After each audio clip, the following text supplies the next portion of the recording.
Hello students, आज हम बात करने वाले हैं एक बहुत ही इम्पॉर्टेंट थ्योरम के बारे में, दैट इज़ बीपीटी, जिसे हम कहते हैं बेसिक प्रोपोर्शनैलिटी थ्योरम, और उसी थ्योरम को कहा जाता है थेल्स थ्योरम। ठीक है, BPT is a short form. आपके पास जो थ्योरम है वो है basic proportionality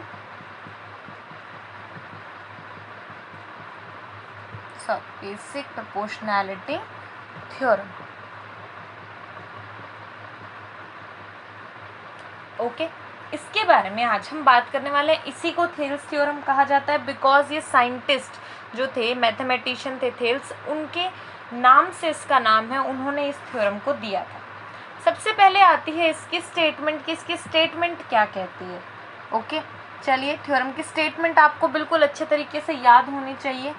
if a line, एक लाइन है आपके पास, is drawn parallel to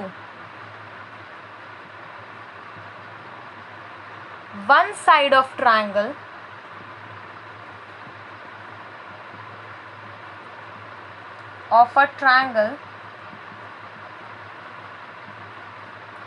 to intersect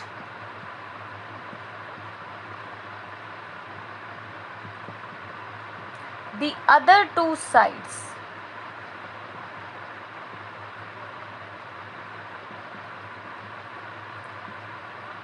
in distinct point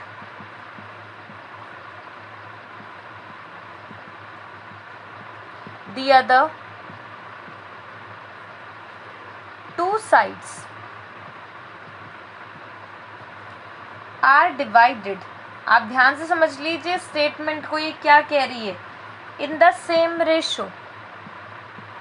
मैं इसे रब कर दूंगी अभी एक बार आपको क्लियर करके, फिर हम इसका प्रूव करेंगे। ओके, देखिए यहाँ पे आपको कहा गया if a line is drawn parallel to one side of a triangle, यानी कि किसी ट्रायंगल की बात की है। मैंने एक ट्रायंगल ड्रॉ कर लिया, मैंने एक लाइन पैरेलल ड्रॉ कर दी किसी एक साइड की। ठीक है, ये था हमारे पास ए, बी एंड सी, और इसके पैरेलल ड्रॉ कर दिया इस।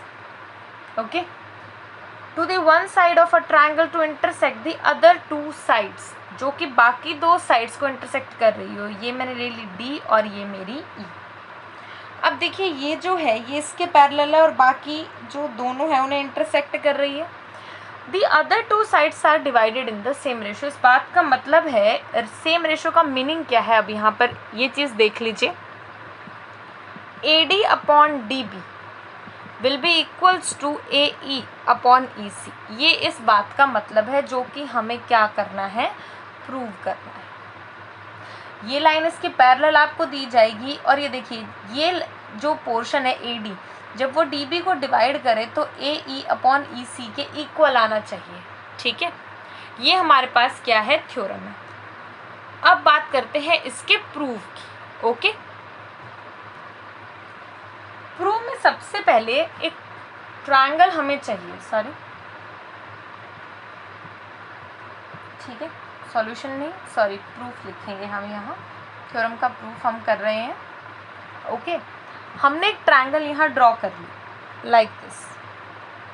ठीक है, ये आपकी बुक में भी गिवन है कुछ इसी तरीके की ट्रायंगल आपको, A B and C and a line parallel to B C which is D and E. ये आपके पास है। ठीक है, फिगर किसी भी तरीके की हो सकती है, जैसे आपकी बुक में गिवन है, एक बार वैसे ही कर लेते हैं। चलिए, लाइक दिस, कुछ ऐसा आपको गिवन है, समथिंग। ओके, और इसके पैरेलल कुछ ये ऐसे आ जाएगी, ये हो जाएगा आपका ई पॉइंट। ओके, ये क्लियर है आपको। नाउ सबसे पहले जो आपको गिवन है वो आप लिख लीजिए। अब आपको इसके अंदर गिवन क्या है, आपको ये गिवन है कि एक लाइन है डी ई, वो पैरेलल है बी सी के। ओके, तो आप लिख दीजिए D E is parallel to B C, ये आपको गिवन है। उसके बाद आती है हमारी कंस्ट्रक्शन। ओके, कंस्ट्रक्शन में आपको क्या लिखना है, लेट अस ड्रॉ। हम क्या करेंगे, इसको प्रूव करने के लिए हम ट्रायंगल्स का एरिया निकाल लेंगे। ट्रायंगल का एरिया निकालने के लिए आपको परपेंडिकुलर चाहिए, बिकॉज आपके पास फॉर्मूला होता है half base into height. Okay, So let us draw a perpendicular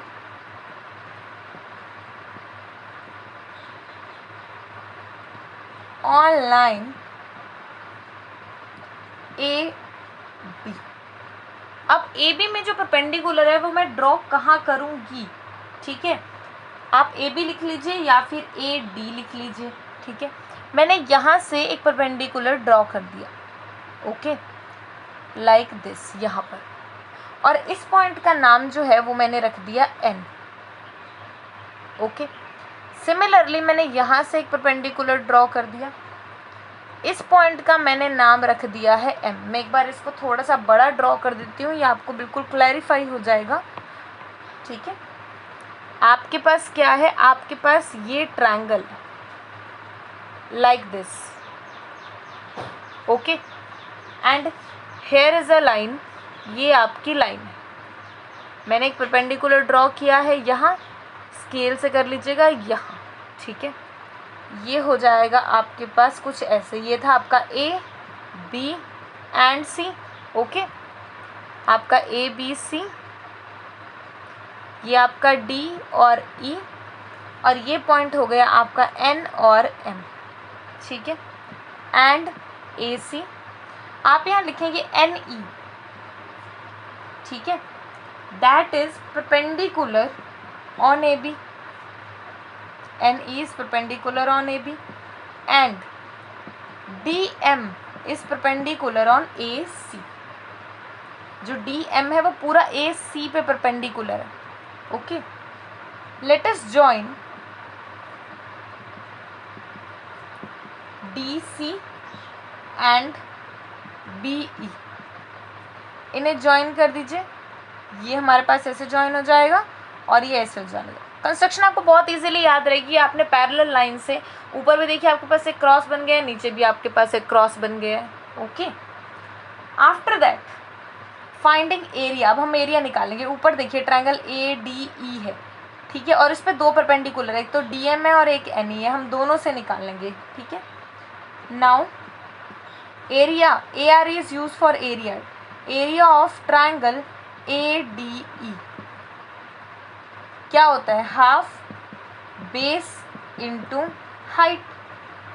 half base, अब देखिए आपके पास कितना है, ए डी आपका बेस रहेगा और हाइट रहेगी N E into N E, ठीक है।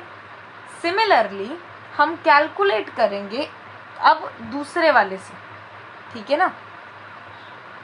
पहले एक काम कीजिए, यहाँ पे जो आपका ए डी ई तो अब आ गया। अब जो इसके नीचे ट्रायंगल है, कौन सा ट्रायंगल लेंगे हम, यहाँ पर ए डी ई हम ले चुके हैं, B D E, B D and E, ठीक है, sorry B D and E, ये वाला ट्रायंगल। मैं इसको अलग से एक बार नीचे ड्रॉ करती हूँ। ये देखिए ये वाला ट्रायंगल, ये आपका बी है, डी है, ई है, इसका आपको निकालना है, ठीक है।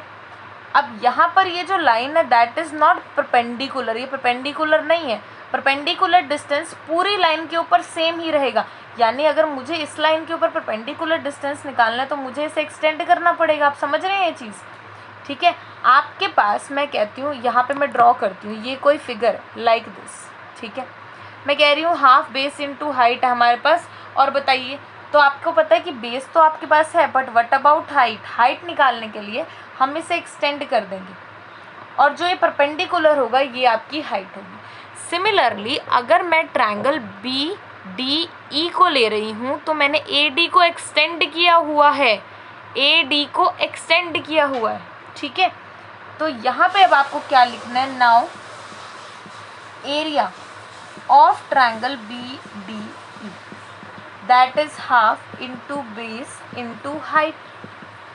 ये आपके पास हो जाएगा हाफ, बेस कितना हो जाएगा इसका, D B, into height. Height वही रहेगी जो पूरी लाइन पे परपेंडिकुलर है, आप समझ रहे हैं। किसी भी पॉइंट से आप हाइट देखिए वो सेम रहेगी, तो अगर मैं एक्सटेंड करती हूँ तो भी हाइट सेम रहेगी, तो वो हो जाएगी आपके पास एन ई, ठीक है। तो यहाँ लिख दीजिए आप एन ई, ये आ गया आपके पास, ओके, ए डी ई। उसके बाद दोबारा से हम ए डी ई जो है निकालते हैं उसका एरिया, ओके। अब जो ए डी ई है write this as a first equation, second one. ठीक है, नहीं भी लिखना चाहे तो चलिए बाद में देखते हैं हमें कितने की ज़रूरत पड़ने वाली है। अब मैंने ये वाला जो परपेंडिकुलर है इसे डिस्कस करती हूँ। अब देखिए बेस यहाँ कितना है ए ई और परपेंडिकुलर है डी एम।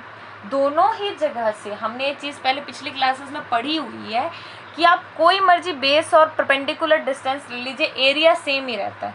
तो मैंने लिख दिया हाफ बेस इंटू हाइट, और अब ये हो जाएगा half base into height which is D M. इसके कॉरस्पॉन्डिंग मैं एक और ट्रायंगल लूँगी जो इसी के नीचे है विच इज़ डी ई सी। अब इसका एरिया निकाल लीजिए। Now area of triangle D E C, ठीक है, इसको लिख लीजिए फर्स्ट, ये आई आपकी सेकंड, ये आई आपकी थर्ड। ठीक है, अब मैं फोर्थ की बात कर रही हूँ। हाफ बेस हाइट, तो हाफ बेस कितना हो जाएगा डी ई सी, ये बेस है आपके पास। सिमिलरली इसको मैंने एक्सटेंड किया, वो ई ए तक जाएगी, तो परपेंडिकुलर हाइट जो है हमारे पास परपेंडिकुलर वो सेम रहेगा, तो बेस हो जाएगा ई सी, हाइट हो जाएगी D M. Write this as a fourth equation. Hopefully यहाँ तक ये सबको बिल्कुल क्लियर हो गया होगा कि अभी तक मैंने क्या किया। ए डी ई दोनों परपेंडिकुलर से निकाला। समझने वाली चीज़ थी कि जो डी बी ई है इसके लिए परपेंडिकुलर डिस्टेंस क्या होगा, बेटा वो ई एन ही रहेगा। क्यों रहेगा? क्योंकि अगर मैं इसे एक्सटेंड करती हूँ तो भी परपेंडिकुलर डिस्टेंस सेम ही रहेगा। ओके, हाइट है वो तो। अब हमने फर्स्ट सेकंड थर्ड फोर्थ, मेरे पास आ गई है 4 इक्वेशन। मैं एक बार इसे यहाँ से रब करती हूँ ताकि आप एक बार इसे देख सकें।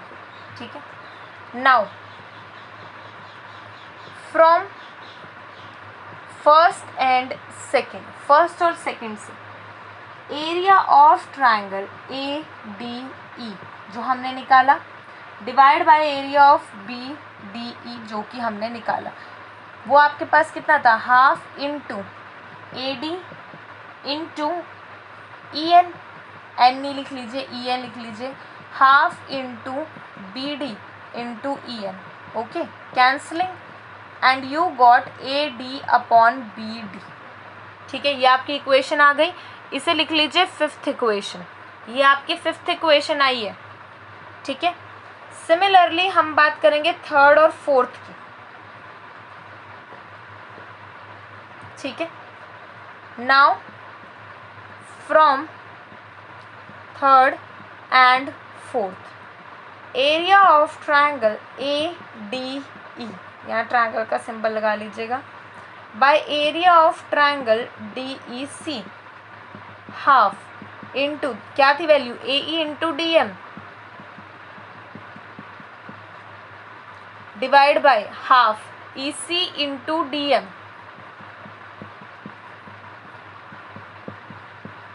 ठीक है, कैंसलिंग, और यहाँ से जो टर्म आपके पास आई वो आ गई ए ई अपॉन ई सी, ये आ गई आपकी सिक्स्थ इक्वेशन। ठीक है, अब यही चीज़ मुझे प्रूव करनी है, लेकिन अब देखिए दो चीज़ें हैं, इनको इक्वेट कब कर सकती हूँ, जब ये वाला फैक्टर इसके इक्वल हो जाएगा। अब ए डी ई ये तो इक्वल है, लेकिन जो मेरा डिनोमिनेटर है वो इक्वल नहीं है, तो पहले डिनोमिनेटर को हम इक्वल कर लेते हैं। ठीक है, considering triangle B D E and triangle D E C, मैंने इन दोनों को कंसीडर कर लिया। ठीक है, अब देखिए ज़रा, जो ये ट्रायंगल है बी डी ई और जो है डी ई सी, ये दोनों सेम बेस पे है और सेम पैरेलल्स के बीच में, हमने 9th क्लास में थ्योरम की थी कि कोई भी दो ट्रायंगल अगर सेम बेस सेम पैरेलल्स के बीच में हैं तो वो हमारे पास क्या हो जाएंगे, इक्वल, उनका एरिया हमारे पास क्या हो जाएगा, equal. Considering this both are on same base and between, this is for between same parallels।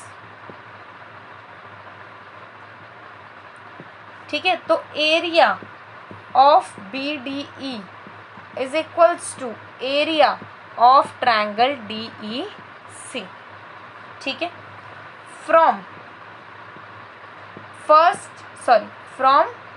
Fifth and sixth. Equate कर दीजिए दोनों को।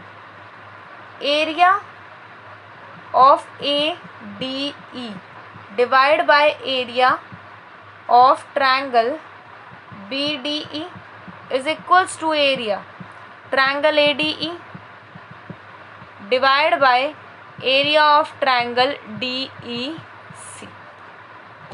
ओके, ये दोनों आपके पास क्या आ जाएंगे? इक्वल। बस इनकी जो भी इक्वेशंस है उसे इक्वेट कर दीजिए। यहां से आपके पास हो जाएगा A D upon D B is equals to A E upon E C. और आप यहाँ लिख सकते हैं हेंस प्रूव्ड, बिकॉज यही रिजल्ट था जो कि आपको क्या करना था? प्रूव करना था। ओके, आपको इस थ्योरम को एक दो बार देखना पड़ेगा, तभी जाके ये आपको बिल्कुल क्लियर होगी। In the next video we will talk about one more important topic. Thank you so much.